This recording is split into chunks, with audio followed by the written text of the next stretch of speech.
How did you know that rehab was right for you?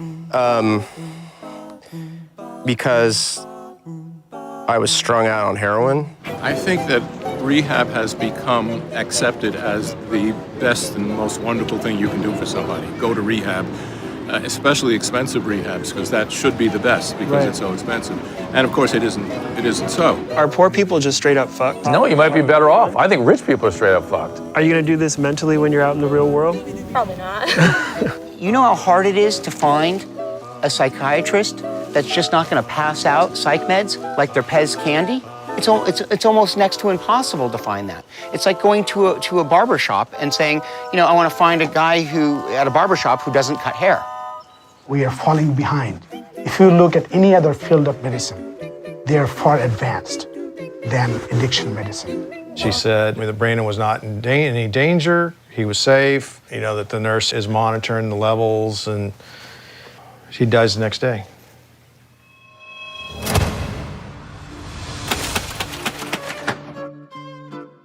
In the beginning, there was alcohol, and then there were alcoholics. From then on, we've been trying to cure addiction with all kinds of crazy methods, from solitary confinement and electroshock therapy to sterilization and lobotomy. It wasn't until the 30s that we found something that kind of worked, and that was Alcoholics Anonymous, created by a former atheist and drunk named Bill W. In the 50s, a couple of doctors adopted AA's religious-inspired 12 steps and mixed it with inpatient therapy, and the first modern-day rehab program was born. Since then, inpatient treatment has turned into a $35 billion industry, charging tens of thousands of dollars per person.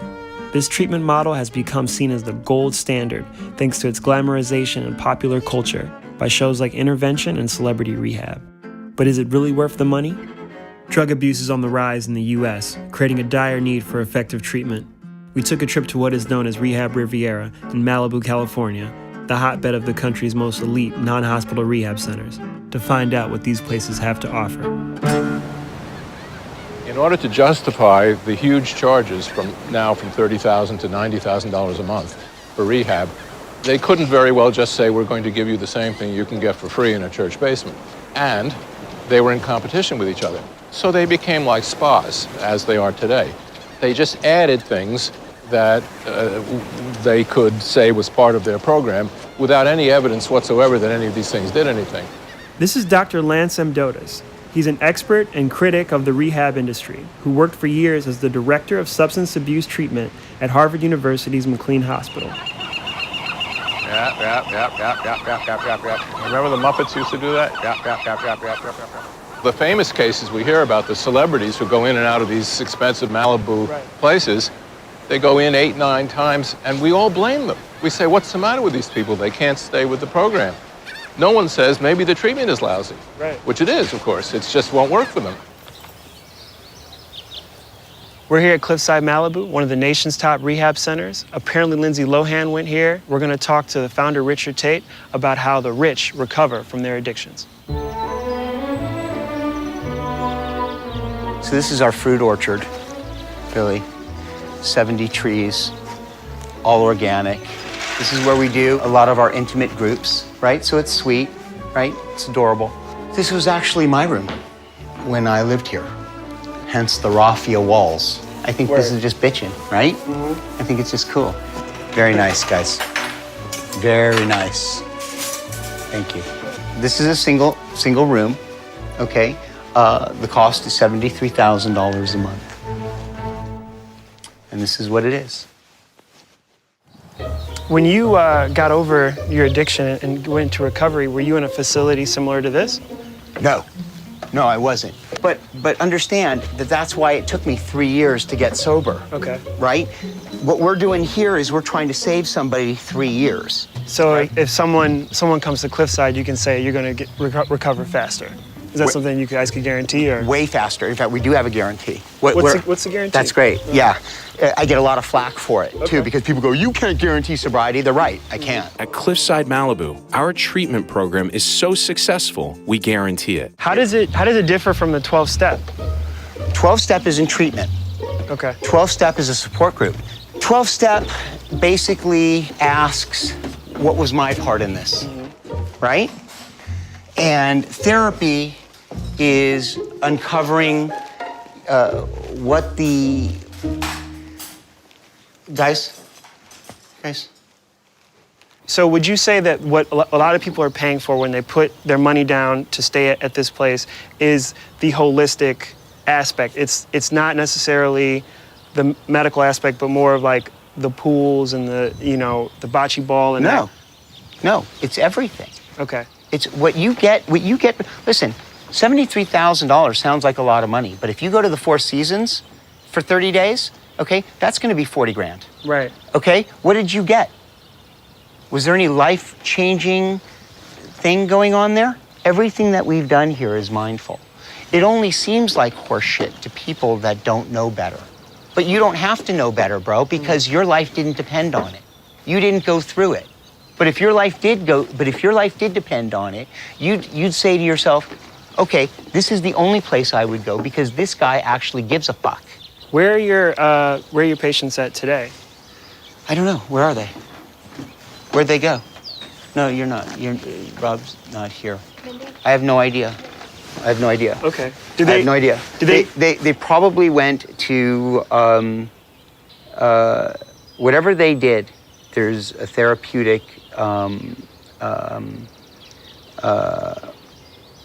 meaning behind it.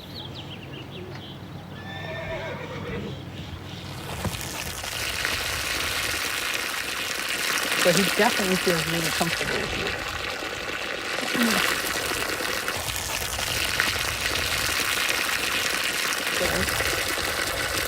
So you guys have comfort, you know, going for you and connection. We wanted to see one of these therapeutic sessions in action, so we visited Stand and Balance. They treat individuals from inpatient centers like CLIFFSIDE, Malibu with what is known as equine therapy. One private hour-long session costs $265. He's trying to get your hat off, huh?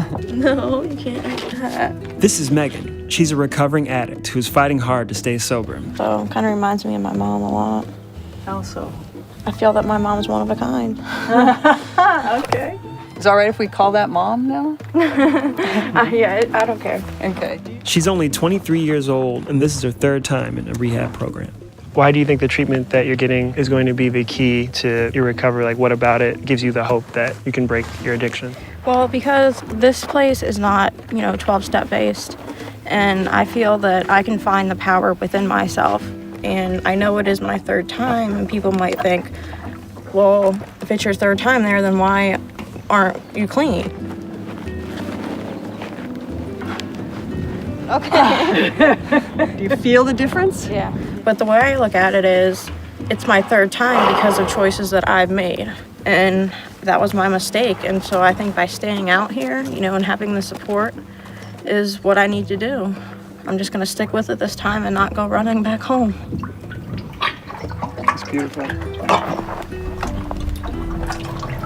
I'm just a little bit upset for all the people out there that might have problems, except for the upper middle class and middle class people who maybe bankrupt themselves trying to save a loved one and spend a ton of money on these fancy places out here, only to have them relapse again because there are no other fucking options. I'm sad for the poor people who can't get access to this and have to just do 12-step or die. I appreciate what these people are doing because they're trying to help, but it seems like if you acquire an addiction in America today, most likely you are fucked. Because if you are addicted to something like meth, your likelihood of surviving playing with fucking horses and bocce ball, this shit's crazy. We're about to keep looking into this, but I don't know. I don't know what to think. I'm upset.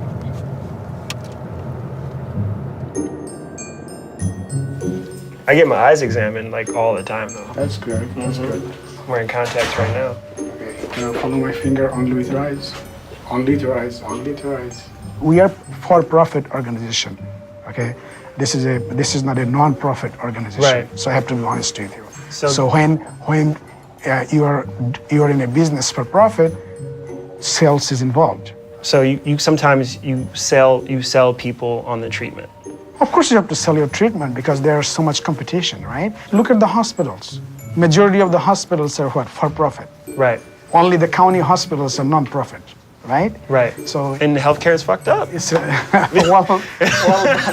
know what I mean? Like, healthcare. well, I don't know if it's fucked up, but we are getting care, right? Mm-hmm. If you have insurance, if you have money, you're getting care. Right. All right. If you have insurance, you have money. If you have money, you have insurance, yes, you get care.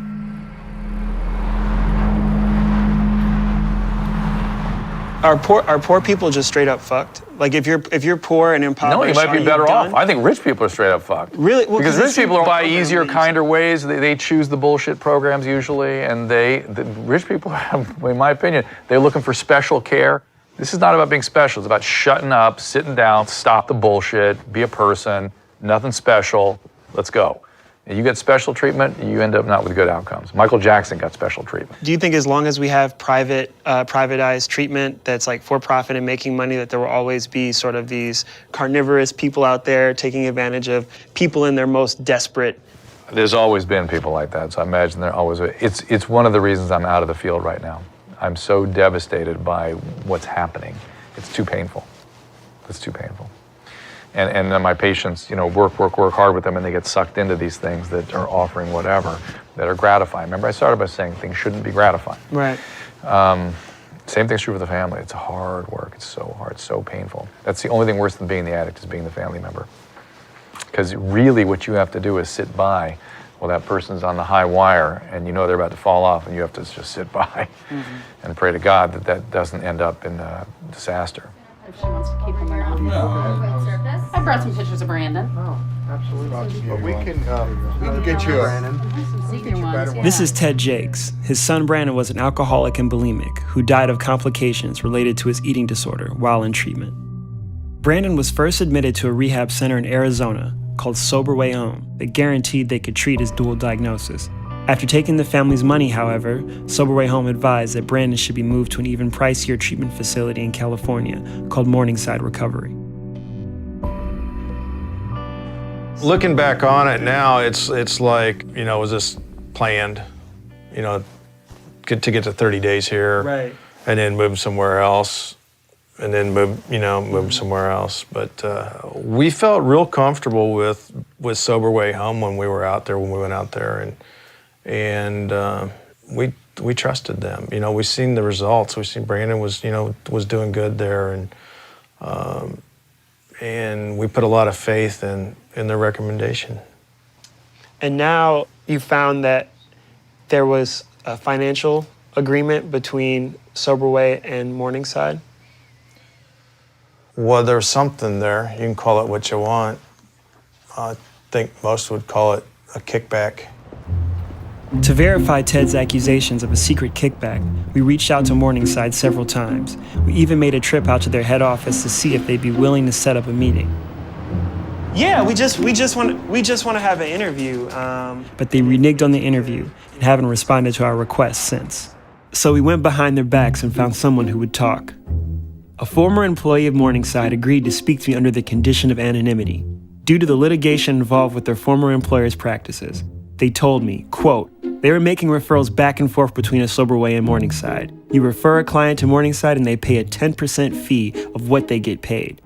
This person went on to describe the loose admissions process at Morningside, saying, if you look at what they did to Brandon Jacques, they referred him out at a time when Morningside would just take anybody, even if they were unqualified to treat his condition. Through a deposition, we discovered that First House was also engaged in kickbacks. Here, the owner relates patients like Brandon to dirty laundry.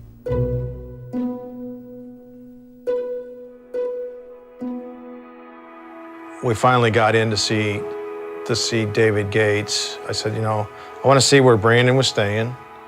He said, that's impossible because of confidentiality reasons. I said, look, I want to see where he stayed. I said, this poor kid, died 2,000 miles away from home. I said, I want to be a part of that. I never got to talk to him. I want to see that stuff. And then it finally came out that, he wasn't there. He was at First House. And I go, what's a place called First House? What is First House? And he goes, First House Detox. I said, why is he at First House? And he said that he had patients needing more critical care. We know now that They weren't providing psychological care. We know that they weren't monitoring his intake or his purging. I'm not totally convinced that they were monitoring his potassium, on the day that he passed away. First House, where Brandon's condition became critical, closed after having at least 2 other deaths on their watch. First House owners have opened up a new facility called Orange County Recovery Services with virtually the same staff.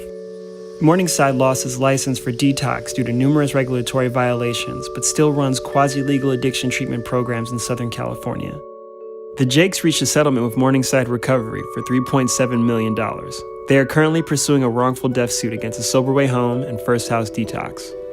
In 2013, drug overdoses killed more than 30,000 people in the U.S. They're responsible for more dead Americans than firearms. Simply put, we're in the midst of an epidemic.